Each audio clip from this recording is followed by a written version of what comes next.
pour tout chiter mon mouké, non, tout chiter, mais tout côté dans le domaine italique politique par rapport à la paix. Alors, que pensez-vous dans le Italie politique en tant que pasteur pour qu'il y ait la paix, pour qu'il y ait un climat de paix? Qu'est-ce que le politicien doit faire? Qu'est-ce que les hommes de Dieu doivent faire? Quel est l'apport de l'Église? Merci beaucoup, Maman Rosette. Papa Nabiso Bepisco. Merci beaucoup. Namusala bazo sala o babada déjà ko sala banda kala. Pona ko lukaete bayi politique ya Congo bafanda bisika moko. Na uti ko loba tout à l'heure que si un royaume est divisé, ne peut jamais subsister. Ceux qui même na libota papa azana azotambola côté gauche, maman azokende côté droite. Bato bazotambola nzela moko te, libota wane ko avancer te. Na politique na biso ya Congo nazo senga na bande ko na biso so ba politicien. Maman Rosette semaine où tu koleka il y a 2 semaines na linga sou kolanda ba télévision ba débat politique te. Parce que j'ai compris qu'il y a beaucoup des enfants bazar mal éduqués mais bazar na ba parti politique. Musa na bango za koleka ko finga ko loba di n'importe quoi. Et toutes ces choses là ezoluka kimiate. Voilà. Mais na lingina senga na bayi politique ya mboka na biso Congo. La Bible nous dit chercher la paix avec tout le monde. Kimia ezaka koleka na télévision te koloba ete biso tolingi kimia, tolingi makila ya bana mboka etangate. Mutu nyonso alingi kimia makila bana mboka etangate. Mais faut qu'il y ait des devoirs. Alors, les devoirs, on les a. Je crois qu'il y avait dans quelques mois ou dans quelques semaines passées tout ça qui n'a une branche à majorité puis dans opposition basée qui n'a cité Union africaine. Il y a des accords où ils ont signé maintenant na mayele ya papa na biso ba episco balobi ke esengeli dialogue oyo esalami na cité de Loya na bandeko baza libanda basala makasi bakutana babakisa lisusu mayele po ete mboka na biso ebima na ba crise tozana eloko nazo senga ke eza likanisi moko malamu bandeko na biso ya majorité pe ya opposition bolongola nanu d'intérêt na bino personnel bocha mwa mai na vino bofanda bisika moko bayi majorité pe batika arrogance baza nango bayoka pe ngambu mususu nini bandeko basengi po ete tofanda bisika moko po ete mboka na biso sa nini ebima na ba crise nako fongola mwa parenthèse moko mama Rosette kobimisa gouvernement d'union nationale et qu'on résout des problèmes dans le Congo. Pourquoi? Parce que Congolais aligné te bailli politique na peuple congolais basa la mariage. Parce que ceux qui ont dit gouvernement aux la mariage na population et comme même Congo n'y pas. Mais bien nous la carte ba église vous ça msalani parce que ça m'a comme et on a réformé que ceux qui église même église on bazaka pe ba politicien ba ceux qui même église te maman Rosette mbela makambo belé ya mabesa na manamboko c'est parce que l'église est là.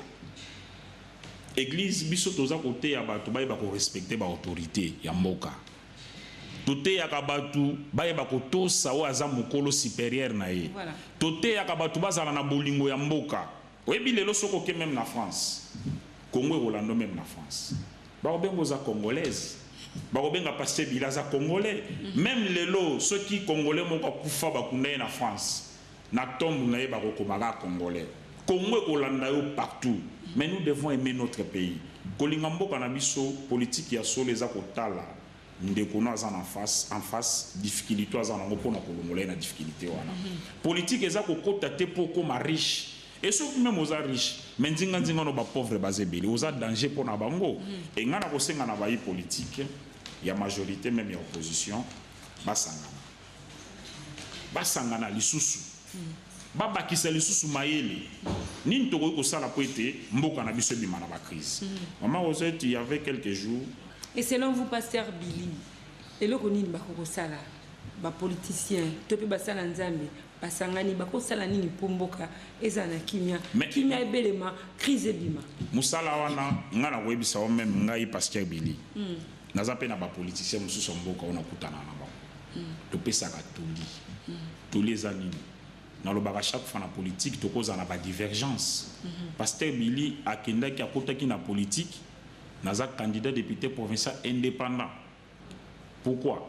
Natalaki na ba parti ebele na moni pe ko wela non ezali mais to lukana to kotisa na kimia ba ko batu basangana nanu na ebisaka bango foko za na bolingo ya prochaine ayo ceux qui toza na ba parti mon côté est-ce que yango nde pekisi ke to fanda te to ko fanda to ko zala na ba parti différent mutu na mutu ko zala na divergence na ye mais et pekisi ngate na fanda na opona solo na yo mais tala ke politique à Congo et komo kende na lolenge moko mabe bato bakomi binemi et tant que komi ennemi na yo oza même prêt ya kosala ye ya o eza mabe et biloko wana biso lokwa bato na nzambe tolobi ke il faut ko arrêter nango il faut ko arrêter nango bino batanzambe bobi il faut ba arrêter nango devoir na bino eza ko yebisa ba arrêter nango mais est-ce que besoin attend ko yebisa ba parce que notre ba tout à l'heure là et excusez-moi notre ba tout à l'heure là que ba politicien so tuni bango sambela kana sambela pasteur non autant ra pasteur Otuni politicien yo ça autant combat pasteur wana autant combat pasteur na kenda so na boy autant combo donc pasteur tel otuni politicien musu na tambela na catholique nga benani kuna asabera pour na biso mais il y a toujours des problèmes, il y a toujours des problèmes. Ce qu'on devoir ils pas na bino ba pasteur et ba politicien même ils pour yo poser politicien mais ils pasteur d'abord au départ. Beaucoup ça la nini pour que Makambouane salam. Est-ce que vous organisez des conférences? Est-ce que vous organisez des prières? On a fait ça. Pour que Makambouane peut-être côté ba politicien. To sali en mingi. To sali en mingi. Maman Rosette. To zui batan ya ba prière. To zui batan ya ko solo na ba politicien na biso mususu ya mboka oyo même na ngambu ya opposition pour que batu ba fande sika moko. Et likanisi nanga ona ko pesa awa. Pona bande qu'on a biso ya rassemblement pe bande qu'on a biso ya majorité nazo lingana senga surtout na chef de l'état akende au-delà ba résolution nyonso bimaki na cité de la Union africaine akende au-delà atala keza na branche moko pe ya opposition o bakota ki na katiti lokola garant de la nation yende mutu akopesa ba peuple congolais kimia kimia nezani asala makasi nyonso ndenge ba papa na biso episco bazo sala pona ko kutana pe na bandeko mususu ko bazalaki na cité ya Union africaine te basangisa bango bafanda bisika moko po babakisa pe mayele na oyo se salamaki kuna po ete mboka na biso sanini ekende liboso posa na biso yango wana nazo solo na ndeko moko azebisanga pasteur il faut pas ko mitungisa kokota na mamba politique po kuna nzamba zate Nebse mon frère, même ceux qui kuna ba débat ba démo bazali, même ceux qui moko Lucifer azali. Na nebse webi ke Lucifer azana ba limite. Nde naza bo Lucifer ako simba ngata. Na pese exemple webi via Job, avant simba Job il fallait que senga permission. Même mutozo mona diable wana, azana droit au simba yote parce que ozana créateur na yo. Donc ba to ba fanda bisika moko.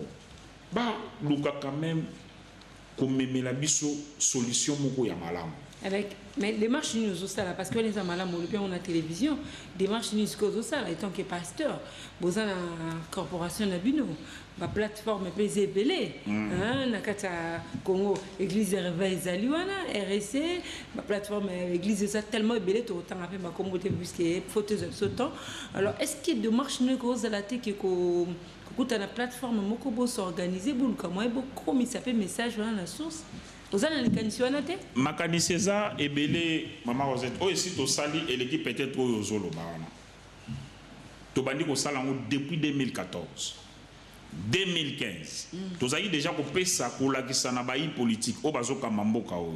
Vision, il y a 2016. Pour être peuple congolais, à Mitungisata l'élate.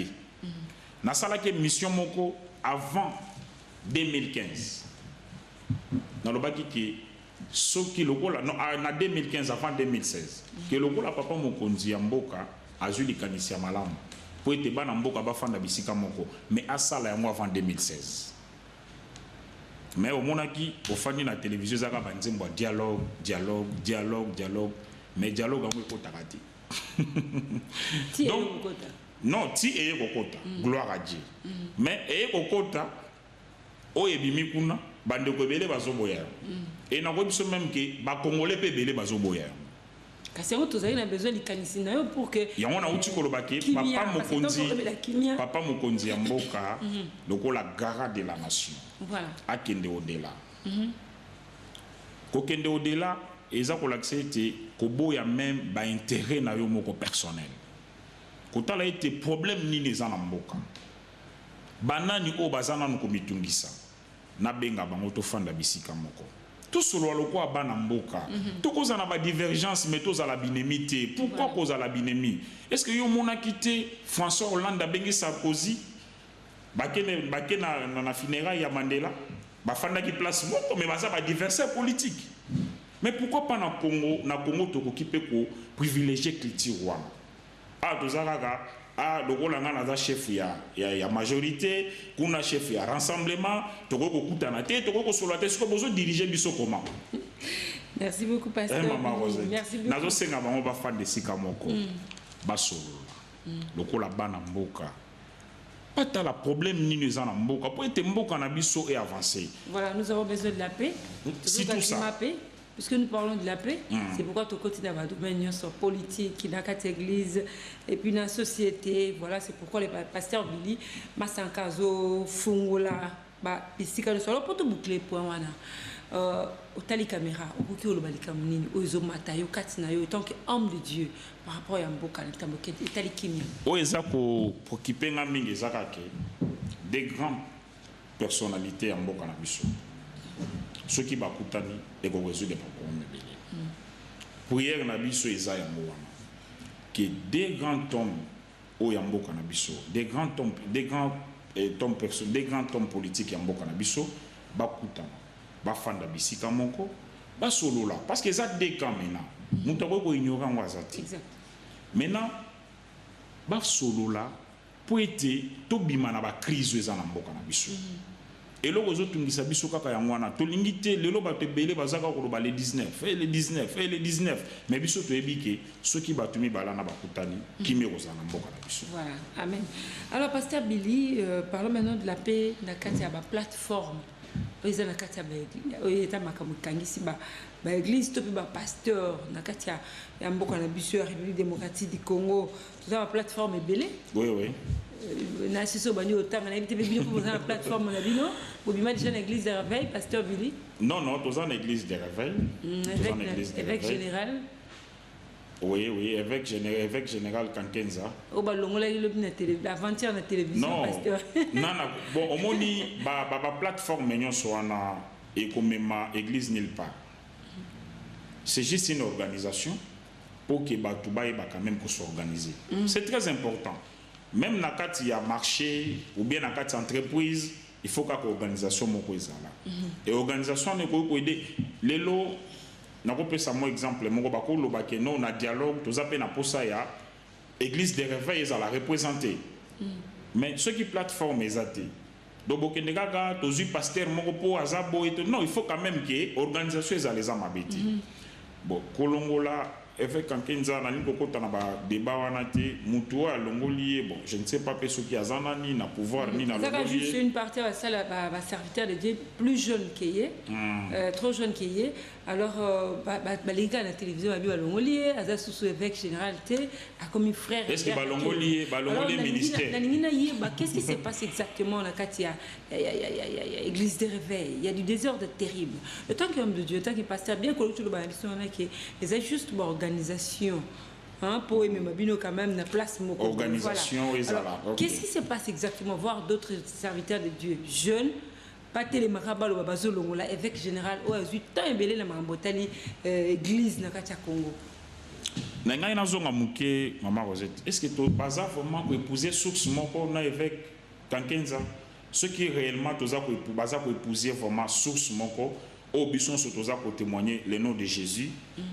Je ne crois pas que les gens ont groupe à Batobako les canaux télé pour parler mal d'un grand homme de Dieu en Mboka Nabiso.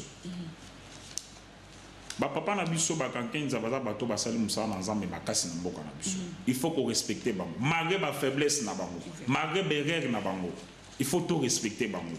Et ça le rôle à moi na moko azo kende ko lakisa mabe a papa na ibisika nyonso. Okoko mape mona bilakini mabe. Et ngana ko senga na bande kwana si réellement toza ko épouser source moko o ezali liloba na Nzambe, parole de vie, ceux qui toza ko témoigner comme moko o epesami likola ba komonyo so kombo Jésus. Il nga ke sala mamalam ko kutana na évêque ko solo na ye tala peut-être les kamboza boyena boy, mais ko le ka déjà na ba télévision yango moyena uti ko lobaki eza moko pe ya responsabilité église. Na place loboko sala musala bozo tika lisu sala lokola eza capacité à lisute défiance kokota totika loboko sala musala nango litoi esala musala nango et ceux qui te considérer partie nyonso ya nzoto lokola l'église eza corps de Christ ko respecter mutu na musala na ye et ko sunga biso que église ekende et avancer et na ko biso même maman Rosette, même s'il y a des défauts dans l'église na Nzambe et cause à la bougeter. S'il y a même des fois qu'on faillit la mission, mais Jésus n'échoue jamais. Alors, ces pasteurs, ces prophètes, il y a dans l'église, il y a la télévision, ils sont animés par quel esprit, selon vous, pasteur? Les esprits à division. Il faut comprendre qu'il y a une division. C'est le diable. Parce que nous avons un esprit de Dieu. Au moni, mutuna Nzambe, au cours de la TVT, ce qui est un règlement des comptes. Moi, je peux appeler ça comme ça. Et cause à le règlement des comptes, moko. Ou bien, les kamoko, les qui na TV pour nous salir. Combo ya mutuna Nzambe. Ce n'est pas poli. Et ça même malamouté. Et Bible les autres, ça biso va procéder. Si ton prochain, besoin n'y a pas de problème. Processus ni no kokiko, ça n'a pas été, boye ba koluka réconciliation. Mais ceux qui malamo dans la télévision, mutasali bongo ngana ko même ko ignorer que muto na zana sema sans embêter. Voilà. Et alors nous sommes arrivés pratiquement à la fin, pasteur Billy. Et merci parce que nous dimons qu'on a une émission yo, mais merci avant de boucler l'émission de Bisso, je m'ask que au peut un message à Kimia. Comment est-ce que votre bako ko bomba Kimia na bango, na ba famille. Ndeni votre bako bomba Kimia na bango na société. Ndeni pe ba politicien. O mboka benda mikolo ezaka pona ba politicien butu moyi bako bomba kimia na bango ndenge ni pe ba plateforme o ezo sunga pe bino ba pasteur boko tabo percer na makambo etali pe mboka message à kimia le représente. Merci beaucoup maman Rosette ndengo ya mbainga lisusu message à kimia na kobanda na ba politicien na biso ya mboka na lingaka bango bandika na ba politicien na lingaka bango mingi. Voilà, allez-y. Tobondelaka pona bango, même pona mokonza mboka, tobondelaka. Po ete Nzambe apesa bango makasi, Nzambe apesa bango posa ya kosala musala malamu, apesa bango pe makanisi ya malamu. Et pona bango nasengi bango ete bakende odela. Basala makasi. Oyebi na ba parti politique nyonso ya mboka na biso. Il faut pas kokanga batu oyo baza ko représenter pays en otage. Que non, il faut pas kokende, il faut pas ko salabo, il faut pas ko kutana. Non. Ngana zo senga bango ki majorité opposition ba kende lisusu de là. Voilà. Tout mon alelo notre président Joseph Kabila afandina papa Etienne Tshisekedi. Tout moni papa Etienne bafandi na bana na ba Vital Kamerhe bande ko wana nyonso bafandi place moko ba partager gâteau bisika moko et puis pe ba traiter makambo mboka et ko sala esengo ya ba congolais ke batika la kana ba na bango et ko tika la ko mema kimia te. Amen.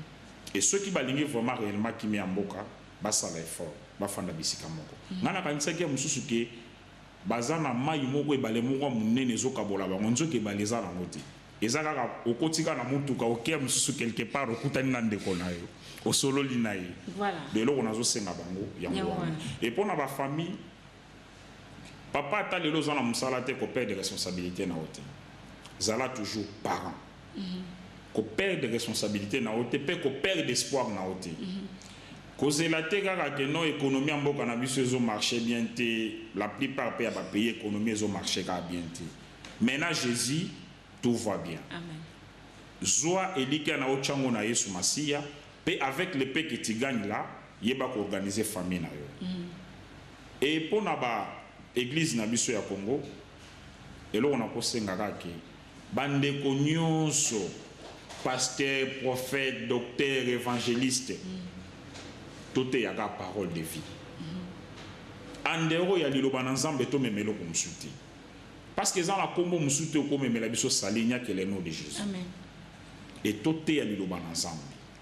Et pour notre pasteur, nous sommes se permettre, allez-y. Oui. Bazo les gars na télévision pour appuyer polygamie et na web ça va même que polygamie est la source il y a pauvreté. Pasteur, ok, na biso ce côté on a tout bien gars pasteur Kasambakana. Non, je ne vais pas citer les noms des gens ici. Moi, je vais citer parce que c'est lui qui vient souvent dans cette émission aussi pour parler ou encourager de la polygamie. Quand vous êtes contre la polygamie, c'est-à-dire il faut nous donner éclaircissement na point les actions qui pas dans Nzambe. Bah qu'on dit ma polygamie. Au moins qui est le matin. Sur la semaine prochaine. Ouais. Invité ngai. Na koya toso la calme. D'accord. Dans les choses de Dieu, maman Rosette, il ne faut pas discuter. Voilà. Il ne faut pas comme ma connaissance na ya koko na ya zaki ko bala basi belo mais mangona makamnaza. Merci beaucoup. Donc c'est très important aussi. Na loba chaque fois ce que chef coutumier diriger clan nabino. Mais il ne faut pas diriger une église n'a esprit à chef coutumier. C'est très dangereux. Il faut autant la parole de Dieu très bien. Tu sais que il faut autant la yango malamu pe moli mon ensemble socialisa yo. Comment yoko bandaka ko leka na télévision ko sala enseignement que non polygamie eza malamu. Mais bato bazana mbongo te mama Rosette ba obala basi ya ndengeni. Non, tout qui n'est qu'à moi, bah pratique moi Mickey. Merci beaucoup pasteur pour la question. Mais on répondre à Tinengna le bagabo.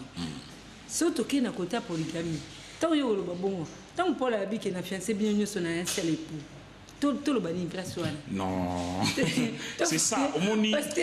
Attention au moni. Bon to kanga parce que tu as 2 minutes. Église hein. Église Jésus lui-même. C'est lui l'époux. OK, amen. Église est sa épouse. Tu vois? Donc il y a ezana moi ba différence place au même ko kende na makanisi ya buzoba et tozo kende na makanisi ya buzoba. Mais ce babi qui était ça ce babi par exemple Salomon et l'ombre de choses. Mais Christ a qui pour ko arracher biso na malédiction nyonso ezala ko condamner biso. Donc akufeli biso et tozo c'est la fête moko ye lokola mobali ya libala. Biso so toza ba épouse na ye. C'est dans ce sens-là, l'église, le la moisi à Yesu Massia. Donc, au moni, biloko wana maman Rosette, na lobi que ce qu'on perd au pessingan temps, pas aujourd'hui, na kouya. Nani, ce n'est pas une discussion, hein, parce que na makamnazambe, je vois il y a des gens basés sur la télévision. Non, parce qu'avec votre connaissance, il faut sunga bat baolanda. Oui. Na ucho ko kende no ka muke. Eza na bato bele bana baona bilanga te. Bazana baona bangombe te. Siko zo tina maba bale basi bele ba olesa bangonde. Plus loin encore atanyongo poko kota ko bala moi. Oh non non. Merci, nous sommes arrivés à la fin. Eza source ya pauvreté. Il faut pas ba frère, soko za na ba place a bongo, nazo sengo bimaka siko. Luka Yesu solo. La Bible dit l'homme quittera son père et sa mère, il s'attachera à sa femme et les deux viendront une seule chair. Il ne faut pas qu'on il y a beaucoup de versets. Illustration exemple ça ranengi la bana kende nani Jacob akido samsa. Est-ce que ça là on a volonté na? Ah ça là on a volonté na. Ah ça là on a volonté na. Merci beaucoup pasteur, nous sommes arrivés à la fin. Vraiment l'émission est devenue très intéressante kana suka. Merci, nous avons parlé de la paix na katia Afriya famille. Qui m'a vraiment na mboka na biso na ba province na biso nyonso. Surtout dans la province na biso Kinshasa kimia na bande ko na biso nyonso o même bazana ba hôpital nzamba pesa bango kimia yo muto désespéré ko désespérité to lo bakaite Yesu na biso sala katile do. Merci beaucoup to comme pratiquement na suka merci pasteur de ko à l'émission yo peuple les a béni peuple les a zumaté sous la paix, c'est très important que tu vives en paix. Merci pasteur Alba qui recherchait la paix avec tous et la sanctification sans laquelle personne ne verra Dieu. C'est-à-dire si tu ne vis pas en paix avec le chant. Ce que vous avez aux appels à sanctification, tu as un miracle, oh langue, désolé. Même dans moi, sinon, on a un kimia. Amen. Voilà. Merci beaucoup, pasteur. Merci l'équipe technique, Dadingapi, Jacqueline Dekanye, Brice, Nzenza, Serge Mwaka, Z Bolongo. Merci encore une fois de plus à Aristote Kavasala. Novas Kolo, merci à toi. Je vous dis au revoir. Kadouska Diobri. Salutations à toi. Merci à Le rendez-vous de tous les chrétiens sur Kin 24, c'est Mon Parfum. Mon Parfum, une émission de variété et info chrétienne tous les dimanches. Sur Kin 24, avec la charmante Rosette Katombi. et l'amour était Dieu.